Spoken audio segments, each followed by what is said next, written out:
భారోద్ movie Telugu హెవ్యూ Malayali hero అయిన్ Mohan Lal దృశ్యం సినిమాతో మంచి పాపులారిటీ సొంతం చేసుకున్నారు.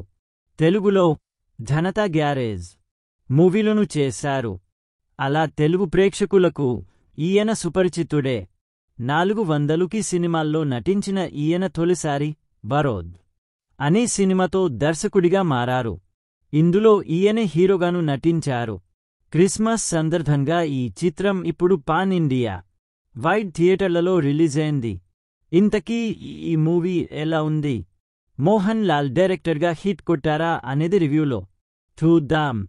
కథేంటంటే, ఒకప్పుడు గోవాని పాలించిన పోర్చుగీస్ రాజు డిగామా అలియాస్ ఇగ్నాసియో మతయోస్కు బరోజ్ అలియాస్ మోహన్ లాల్ నమ్మిన బంటు రాజు నిధిని అంతా బరోజ్ కాపాడుతూ ఉంటాడు. భూతన్న మారి వాళ్ల వంశస్థులకు ఇదంతా అప్పగించేందుకు గత 400 ఏళ్లుగా కాస్తూనే ఉంటాడు. అలాడిగామా వంశంలోని 13వ జనరేషన్కి చెందిన ఇసబెల్లా అలియాస్ మాయారావ్ గోవా వస్తుంది. ఆమె బరోజ్ని శాపవిముక్తుడిని చేస్తుంది. ఇసబెల్లాకు బరోజ్ నిధి అప్పగించాడా లేదా? 400 ఏళ్లపాటు నిధిని కాపాడుకునే క్రమంలో బరోజ్ ఎన్ని అడ్డంకులు ఎదుర్కొన్నాడు? ఇసబెల్లాకు మాత్రమే బరోజ్ ఎందుకు కనిపిస్తాడు? చివరకు ఏమైందనేదే స్టోరీ. ఎలా ఉందంటే, మనలో చాలామంది చిన్నప్పుడు చందమామ కథలు చదివే ఉంటారు.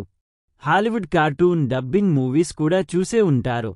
అయితే అవి డబ్బింగ్ మూవీస్ కాబట్టి ఆ మైండ్ సెట్తోనే చూస్తాం. అర్థం కాకపోయినా సరే ఎంజాయ్ చేస్తాం. ఇలాంటి సినిమానే మన దగ్గర తీస్తే మనకు రిలేట్ అవుతుందా లేదా అనేది మాత్రం అబ్జర్వ్ చేస్తాం.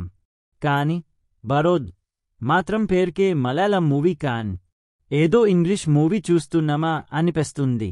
2.5 గంటల నిడివి అయినప్పటికీ 4 గంటల మూవీ చూసిన అనుభూతి కలుగుతుంది. మెగాస్టార్ చిరంజీవి వాయిస్ ఓవర్తో భారోద్ మొదలవుతుంది. ఫాదో గీతంతో ఈ మూవీని ప్రారంభిద్దామని అంటారు. అసలు ఫాదో గీతం అంటే ఏంటి అనుకునేలోపు సడన్గా పోర్చుగీస్ పాట ప్లే అవుతుంది.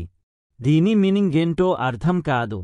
ఇదొక్కటే కాదు, మూవీ అంతా దాదాపు ఇదే కన్ఫ్యూజన్. నిధిని కాపాడే భూతంగా బరోజ్ ఎంట్రీ.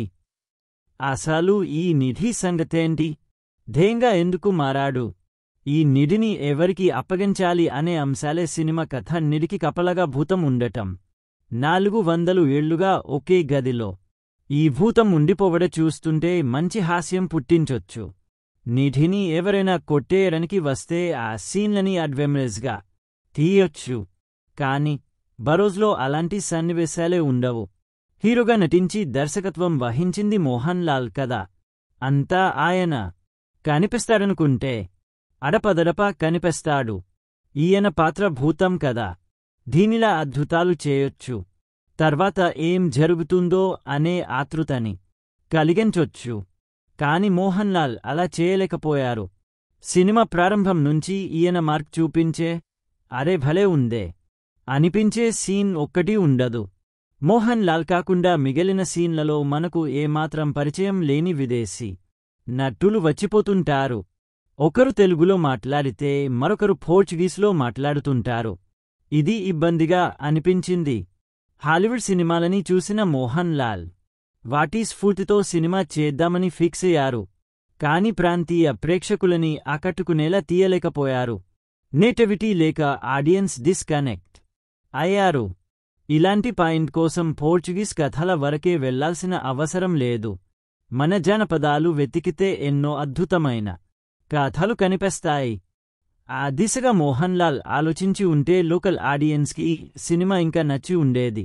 దర్శకుడిగా 3D మూవీ ఎక్స్పీరియన్స్ ఇవ్వాలని తప్పించిన మోహన్ లాల్ కంటెంట్పై సరిగా దృష్టి పెట్టలేదు.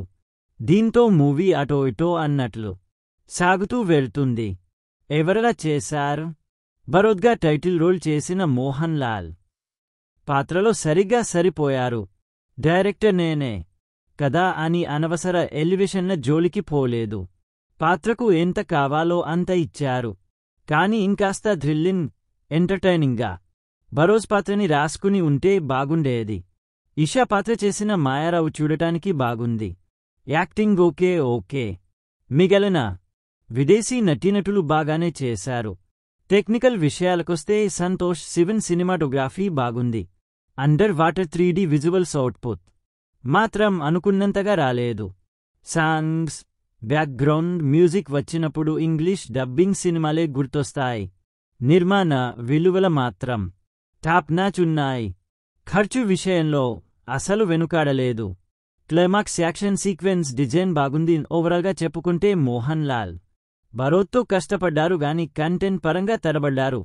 దీంతో సగటు ప్రేక్షకుడు ఇది మా కోసం తీశారా, పోర్చుగీసు వాళ్ళ కోసం తీశారా అని సందేహపడటం గ్యారంటీ. మరిన్ని రివ్యూస్ కోసం మా ఛానల్ని సబ్స్క్రైబ్ చేయండి. థాంక్యూ. ఇప్పుడు మనం రేటింగ్స్ని చూద్దాం. ఆడియన్స్ 5కి 2.5 రేటింగ్ ఇచ్చారు.